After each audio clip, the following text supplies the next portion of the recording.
PCOS है, periods आ रहे हैं लेकिन ओव्यूलेशन वीक है, यानी कि ओव्यूलेशन कभी हो रहा है कभी नहीं हो रहा, हो भी रहा है तो क्वालिटी पुअर की वजह से वो फ्रूटिफाई नहीं हो रहा। क्या करना है?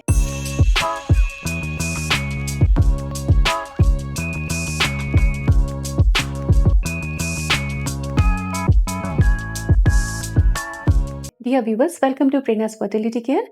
यहाँ पर हम आज जानने वाले हैं कि पीसीओएस में ओव्यूलेशन को मजबूत कैसे बनाएं जिससे कि प्रेगनेंसी अच्छे से हो सके, उसके फेल होने के चांसेस भी कम हो जाए। देखिए, आपको पीसीओएस है, आप मेरे वीडियोस फॉलो कर रहे हैं, रेमेडीज कर रहे हैं, डाइट फॉलो कर रहे हैं, सब कुछ कर रहे हैं, लेकिन ओव्यूलेशन फिर भी वीक है, तो अप्रोच में कमी कहाँ रह गई, उसको समझेंगे और अपने ओव्यूलेशन को मजबूत बनाएंगे। पीसीओएस में लोग बहुत इजीली प्रेग्नेंट हो जाते हैं, लेकिन तब तक उन्हें देरी होती है जब तक वो सही से अप्रोच नहीं करते हैं। मैं आपको सही अप्रोच सिखाने के लिए वीडियो लेकर आई हूँ, पूरा देखिए, सीखिए और फॉलो पूरे दिल दिमाग से कीजिए। देखिए, दो चीजें हैं, एक है कि पीसीओएस को आप मैनेज कर रहे हैं और दूसरा ओव्यूलेशन को टारगेट कर रहे हैं। आप इसमें से कौन सा काम कर रहे हैं? कमेंट सेक्शन में लिख के बताएं मुझे कि क्या आप केवल पीसीओएस को मैनेज कर रहे हो कि हाँ मुझे हर महीने पीरियड आ जाए। अगर आप ओव्यूलेशन को टारगेट करोगे तो प्रेगनेंसी भी होगी, पीरियड्स रेगुलर हो ही जाएगा। तो आपको समझना होगा कि मेन काम आपको क्या करना है। क्लिनिकली अगर हम समझें तो पीसीओएस में ओव्यूलेशन डिले नहीं होता, कई बार अरेस्ट भी हो जाता है, कई बार फॉलिकल मैच्योर होते होते रुक जाते हैं, कई बार एब्जॉर्ब हो जाते हैं ओवेरीज में ही, कई बार मैच्योरिटी आते हैं तो रुक जाती है, प्रॉपर मैच्योर नहीं हो पाते हैं।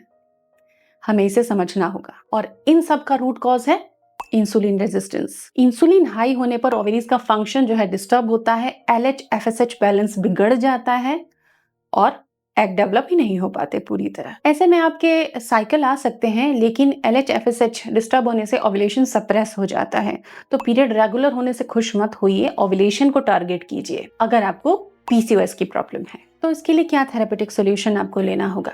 सबसे पहले आपको एक्सरसाइज शुरू करनी होगी। अपने दिल से पूछकर ईमानदारी से बताइए कमेंट सेक्शन में कि आपको पीसीओएस है और आप एक्सरसाइज कर रहे हैं। पीसीओएस प्लस एक्सरसाइज आप मेंशन कर सकते हैं कमेंट सेक्शन में अगर आप कर रहे हैं, अदरवाइज आप नो लिख सकते हैं।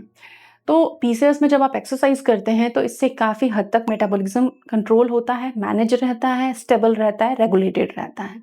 दूसरी बात है थेरेपेटिक डाइट के एंगल से, तो दालचीनी लेना है, चाय में लीजिए, फ्रूट पर एप्पल पर छिड़क कर खाइए, शहद में मिलाकर खाइए, इट्स योर वे। आपको जैसा ठीक लगता है, आपकी बॉडी को सूट करता है, दालचीनी आपको हर दिन लेनी है, टोटल 2 ग्राम, इससे ज़्यादा नहीं। ओवर ईटिंग से आपको हीट एंड रैशेस की प्रॉब्लम आती है, कई बार पेट में भी हीट हो जाती है, कुछ लोगों के साथ ऐसा होता है, सबके साथ नहीं होता।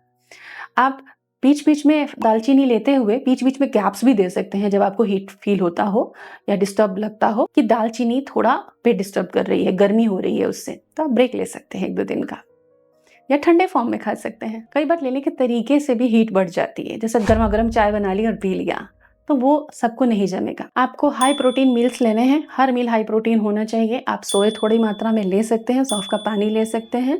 एस्ट्रोजेनिक फूड आपको लेना है, प्लांट बेस्ड प्रोटीन, सब्जियों के साथ प्रोटीन, ये सबसे बेस्ट है। दही छाछ का इस्तेमाल करना है, दूध डायरेक्टली नहीं लेना है। पनीर आप ले सकते हैं पर लो फैट लें तो ही अच्छा, और घर का पनीर लेना है। कॉस्मेटिक से भी केमिकल आता है, पीसीओएस ट्रिगर करता है, तो कॉस्मेटिक्स भी आप अवॉइड कीजिए, क्योंकि कॉस्मेटिक आप बॉडी पर लगाते हैं, स्किन पर लगाते हैं, वो एब्जॉर्ब होके ट्रेसेस में ही तो चाहिए होता है, और वो एब्जॉर्ब होके आपके हार्मोन को डिस्टर्ब कर देता है जाकर। वर्कआउट रेगुलर रखना है, प्रोटीन डाइट आपकी रेगुलर रखनी है, और स्लीप टाइमली रखना है। स्लीप अगर टाइमली नहीं होगा तो हार्मोन को प्रॉपर ट्रिगर नहीं मिलेगा काम करने के लिए, क्योंकि स्लीप टाइम में भी मेलाटोनिन बनता है जो फर्टिलिटी बूस्ट देता है। तो स्लीप को रेगुलर कर लीजिए। Myo inositol, vitamin D3, iron supplements जरूरी होते हैं, इनकी जनरली पीसीओएस पेशेंट में डेफिशिएंसी देखी गई है, और ये आपके ओव्यूलेशन को बेटर बनाते हैं। चेक करवाइए और अपने डॉक्टर से डिस्कस कर लीजिए इनके डोजेस को। स्ट्रेंथ ट्रेनिंग करना बहुत ज़रूरी है, इससे इंसुलिन सेंसिटिविटी बढ़ती है। तो हफ्ते में 2 बार स्ट्रेंथ ट्रेनिंग आप ज़रूर कीजिए, एटलीस्ट हर दिन 30 मिनट वॉक कीजिए और फिर 20 मिनट 10 मिनट आगे आप योगा प्राणायाम कर लीजिए। स्ट्रेस कंट्रोल और हार्मोन बैलेंस को रिस्टोर करेगा। मैंने सारे सूत्र बता दिए हैं, लेकिन अब आपके बारी है कि आप इसको कितने अच्छे से फॉलो करती हैं।